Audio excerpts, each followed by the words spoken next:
Ladies and gentlemen, hello and welcome to a review of model number 3 that can be made from the LEGO Hobby train sets. This is quite interesting, to be honest. This is a little flatbed carrying a truck. Interestingly enough, the truck has train wheels, but we'll get to what that looks like in just a moment. So I want to talk about the actual flatbed first of all. This is quite an interesting design because it uses tile pieces along the side here, and it actually uses little rounded bits to connect onto like a handle piece. So we take some of these off, hopefully try and show you what it looks like, trying to take it off the other end as well. There we go.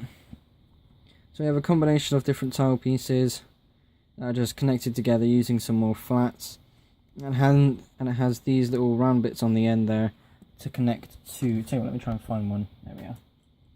So obviously it connects to one of these. Again, this is really clever, and yeah, this is something I never would have thought of doing myself. It's brilliant, it's honestly absolutely brilliant. But let's see how easy it is to put it back on. Ugh, come on, one-handed. Oh, let's get the thing back on the tracks first of all. There we go, excellent.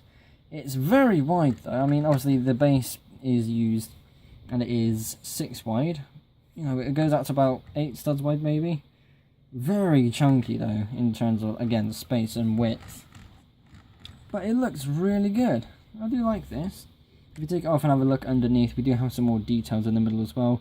A couple of railing pieces being used, some sideways building as well, which is really nice.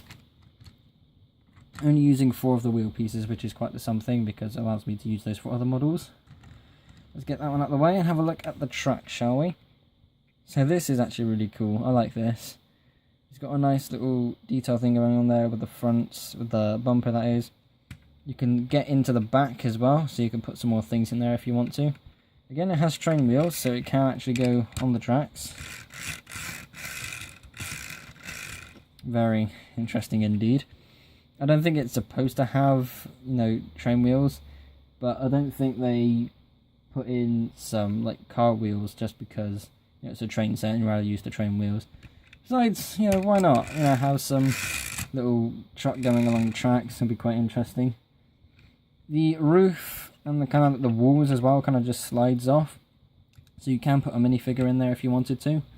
There's no real connection for this to go on, it just uses some of the upside down building that's going on here. It uses quite a lot of upside down building, to be honest, and it was quite difficult to try and read the PDFs to be able to pull this off. It uses some sideways building as well, which you can't really see because it's all built in here. But it's pretty clever for what it is, and allows this to just sit on there. You know, it's not loose or anything, it's nice and sturdy, which is quite nice. Again, definitely ought to change the train wheels though, because I don't think that'll catch on. Now normally this is supposed to sit on some 1x1 little circle pieces just to keep it stuck on, but it does not help at all having those on there. So I've removed those so I can freely take the truck on and off the flatbed as well, because it will just make it more difficult if I tried to, you know, reattach it to those blocks as well. So yeah, that is that really. I mean, there's not much else to this. It's quite an interesting build.